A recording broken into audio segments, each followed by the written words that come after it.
Hello viewers, welcome back to my channel Jayanti Nagarajan's World. இன்னைக்கு தீபாவளி சீரீஸ்ல ரொம்ப ஈஸியான ரவா லட்டு எப்படி பண்றதுன்னு சொல்லி தர போறேன். எல்லாருக்குமே தெரிஞ்சது தான். இது நான் கொஞ்சமா ரெண்டு பேர் தான் இப்போ மோஸ்ட்லி எல்லார் வீட்லயும் இருக்கும் இல்லையா, 2 பேருக்கு ஒரு 10 ரவா லட்டு எப்படி பண்றதுங்கறத சொல்லி தர போறேன். இப்போ ஒரு pan அடுப்புல வச்சிட்டு 150 ml கிளாஸ், இது 150 ml டம்ளர்ல 1 டம்ளர் ரவா நம்ம எடுத்து இதை நல்ல வாசனை வர அளவுக்கு லைட்டாக கோல்டன் ப்ரௌன் ஆகிற வரைக்கும் வறுத்து எடுத்துக்கணும். ரொம்ப சிம்பிளான ஸ்வீட், இது எல்லாருக்குமே தெரிஞ்ச ஸ்வீட் தான். இந்த ரவை வறுக்கும் போதே ஒரு 4-5 ஏலக்காயை கூட போட்டுனோன்னாக்க சேர்ந்து பவுடர் பண்ணும்போது நல்லாயிருக்கும். என்ன தான் நம்ம ஏலக்காய் பொடி பண்ணி வச்சாலும் இந்த மாதிரி ஃப்ரெஷ்ஷாக போட்டு வறுத்து பவுடர் பண்ணும்போது ரொம்பவே வாசனையாக நல்லாயிருக்கும். இப்போ ரவை நல்லா வறுபட்டுடுத்து இதை ஒரு மிக்ஸி ஜாருக்கு நம்ம மாற்றி எடுத்துக்கலாம். இந்த ரவை நல்லா ஆறணும். ஆறினதுக்கப்புறம் தான் இதை நம்ம பவுடர் பண்ணணும். ஏன்னாக்க இதோட சர்க்கரையும் சேர்த்து நம்ம பவுடர் பண்ண போகிறோம். சூடான ரவையில் சர்க்கரையை போட்டால் அது மெல்ட் ஆகி அப்புறம் ஒரு மாதிரி மாய்ஸ்டாக ஆகிடும். ஸோ நல்ல ரவையும் ஏலக்காவும் நல்லா ஆறினதுக்கப்புறம் நம்ம இப்போது சுகர் சேர்த்து மிக்சியில் பவுடர் பண்ண போகிறோம். இப்போ இதுவே ஒரிஜினல் ரெசிப்பியில் 1 டம்ளர் ரவைனா 1 டம்ளர் சுகர் போடணும். பட் எங்களுக்கு சுகர் ரொம்ப சேர்க்கக்கூடாதுங்கிறதுனால நான் 1 டம்ளர் ரவைக்கு 1/2 கப் சுகர் தான் போட்டேன். அதுவே நல்ல ஸ்வீட்டாக இருந்தது, ரொம்பவே கரெக்டாகவே இருந்தது. ஸோ 1/2 போதும்னு தான் எனக்கு தோணுது. எங்களுக்கு 1/2 போதும், அதனால நான் 1/2 கப் சுகர் தான் போட்டிருக்கேன். 1 கப் ரவைக்கு 1/2 கப் சுகர் தான் போட்டிருக்கேன். கரெக்டாகவே இருந்தது இது. ஸோ இதை மிக்சியில் போட்டு எவ்வளோ நைஸாக முடியுமோ அவ்வளோ நைஸாக பவுடர் பண்ணிக்கலாம். என்ன தான் இருந்தாலும் மிஷினில் கொடுத்து பவுடர் பண்ணுற அளவுக்கு ஸ்மூத்தாக நமக்கு மிக்சியில் வராது. ஒரு 80% தான் நமக்கு பவுடர் பண்ண வரும். பரவாயில்லன்னு கொஞ்சோண்டு நம்ம மிஷினில் அரைக்க முடியாது இல்லையா, அதனால் நான் மிக்சிலேயே பவுடர் பண்ணிட்டேன். அதுக்கப்புறம் தான் எங்கள் மாமி சொன்னாங்க, ரவையை மட்டும் நம்ம பவுடர் பண்ணினோன்னாக்கா வேணுங்கிறத பண்ணிவிட்டு மீதிய ரவா தோசை அந்த மாதிரி கூட பண்ணிக்கலாம், சுகரை வீட்டில் பவுடர் பண்ணிக்கலான்னாங்க. ஓகே, நெக்ஸ்ட் டைம் அப்படி பண்ணலான்னு நினச்சிட்டுருக்கேன். இப்போது கூடிய மட்டும் நைஸாக மிக்சியில் நான் பவுடர் பண்ணி வச்சுட்டுருக்கேன். இதுக்கு அடுத்தது முக்கியமான இன்க்ரீடியன்ட் நெய் தான். இப்போ தமிழ்நாட்டில் ஆவின்னு இருக்கிற மாதிரி பாண்டிச்சேரியில் பான்லைட்னு கவர்மெண்ட் கீ கம்பெனி இருக்குது, அதோட கீ தான் இது.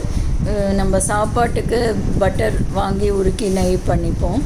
இந்த ஸ்வீட்டுக்கெலாம் இந்த மாதிரி நெய்யாக வாங்கிட்டோன்னா நமக்கு கொஞ்சம் ஈஸியாக இருக்கும். இல்லை முன்னாடியே பட்டரை காய்ச்சி நெய்யாக பண்ணி வச்சுக்கணும். நான் இப்போதைக்கு ஒரு 2 டேபிள் ஸ்பூன் போட்டு உருக்கி நட்ஸை ஃப்ரை பண்ண போகிறேன். அதுக்கப்புறம் நம்ம பிடிச்சி பார்த்துட்டு தேவைன்னா இன்னும் கொஞ்சம் கீ ஆட் பண்ணிக்கலாம். இப்போ உங்களுக்கு என்னென்ன நட்ஸ் எல்லாம் பிடிக்குமோ, நான் முந்திரி, பிஸ்தா, திராட்சை, கொஞ்சம் வால்நட் இதெல்லாம் போட்டிருக்கேன். உங்கள்கிட்ட என்னென்ன நட்ஸ் அவைலபிளாக இருக்கோ, எது எது உங்களுக்கு பிடிக்குமோ அந்த மாதிரி நீங்கள் போட்டுக்கலாம். இந்த மாதிரி திராட்சை நல்லா உப்பி பலூன் மாதிரி வந்ததுக்கப்புறம் நம்ம நிறுத்திட்டு கருகாமல் இந்த நட்ஸை இந்த வறுத்த ரவையோட பவுடர் பண்ண ரவா சுகர் காம்பினேஷனில் இந்த கீயும் நம்ம ஊற்றிட்டு ஸ்பூனால் நல்லா மிக்ஸ் பண்ணி விட்டுக்கணும்.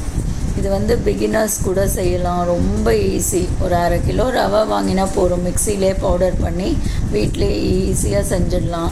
நல்ல ஹைஜீனிக்காக நம்ம செய்வோம், நல்ல பொருள், வீட்டில் செஞ்சோங்கிற திருப்தியும் இருக்கும். ரொம்ப கஷ்டமான வேலை இல்லை, ஈஸியான வேலை தான் இது.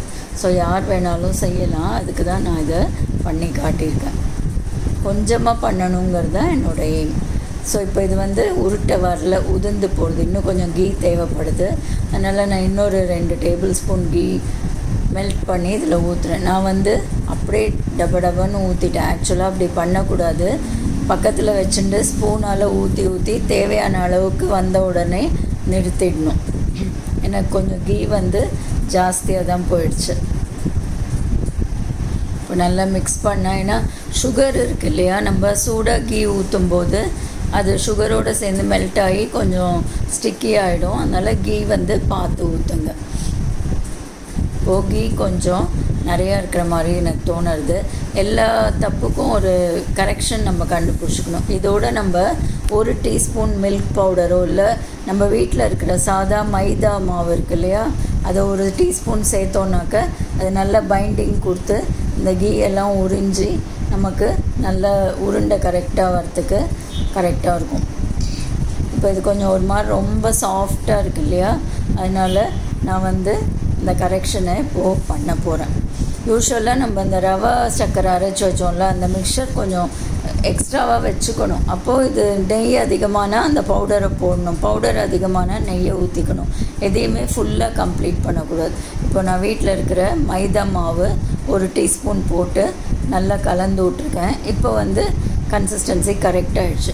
இதை வறுக்கணுங்க இருக்கணும் ஒன்றும் இல்லை, அப்படியே பச்சை மைதா மாவே போடலாம். நம்ம ஒரே 1 டீஸ்பூன் தான் போடுறோம். ஏற்கனவே இந்த மிக்சர் வார்மாக இருக்கிறதுனால அதோடு சேர்ந்து எல்லாமே கரெக்டாக வந்துடும். மில்க் பவுடர்லாம் எல்லார் வீட்லேயும் இருக்காது இல்லையா, இருந்ததுன்னா அதை கூட நம்ம போட்டுக்கலாம். ஸோ இதை நல்ல கரெக்ட் கன்சிஸ்டன்சிக்கு வந்துடுத்து நம்ம எந்த சைஸ் வேணுமோ சின்ன சின்னதாக உருட்டி நம்ம வச்சுக்கலாம். அவ்வளோதான் ஃப்ரெண்ட்ஸ், ரவா லட்டு முடிஞ்சிடுது. எவ்வளோ சிம்பிளாக இருக்குது இல்லையா, மேக்ஸிமம் 15 மினிட்ஸ் தான். இப்போ நம்ம உருட்டி வச்சதை நல்லா ஃப்ரெஷ் ஹேண்ட்ஸ் எல்லாம் நல்லா வாஷ் பண்ணி க்ளீனான ஹேண்ட்ஸால் திருப்பி ஒரு தடவை நல்லா உருட்டினோன்னாக்க நல்ல ஸ்மூத் டெக்ஸ்டர் நமக்கு வந்துடும். அப்போ மாவு கையோடு நம்ம உருட்டினதுனால கொஞ்சம் பிசுறாக இருக்கும். கையை அலம்பிட்டு நம்ம திருப்பி ஒரு தடவை நல்லா இறுக்கி உருட்டி வச்சோன்னா நல்லா ஸ்மூத்தாக ரொம்ப சூப்பராக நெய் வாசனையோட ரொம்ப அதிகம் ஸ்வீட் இல்லாமல் கொஞ்சமாக 10 ரவா லட்டு எப்படி செய்யறதுங்கிறத நான் உங்களுக்கு சொல்லியிருக்கேன். ரொம்பவே நல்லா வந்தது, நல்ல ஃபர்மாக இருந்தது உருண்டை, அதே சமயத்தில் சாஃப்டாகவும் இருந்தது, சுகரும் கரெக்டாக இருந்தது. ஸோ இந்த 150 ml ரவையும் அரை கப் சுகர் 75 கிராம் சுகரும் போட்டதுக்கு நமக்கு கரெக்டாக 10 ரவா லட்டு கிடச்சிருக்கு. ஸோ நீங்கள் இதுக்கேற்ற மாதிரி இதே மாதிரி கொஞ்சமாக பண்ணணுன்னா பண்ணலாம், இல்லை மல்டிப்ளை பண்ணி நிறையா வேணாலும் பண்ணிக்கலாம். தேங்க்ஸ் ஃபார் வாட்சிங். Happy advance Deepavali to all.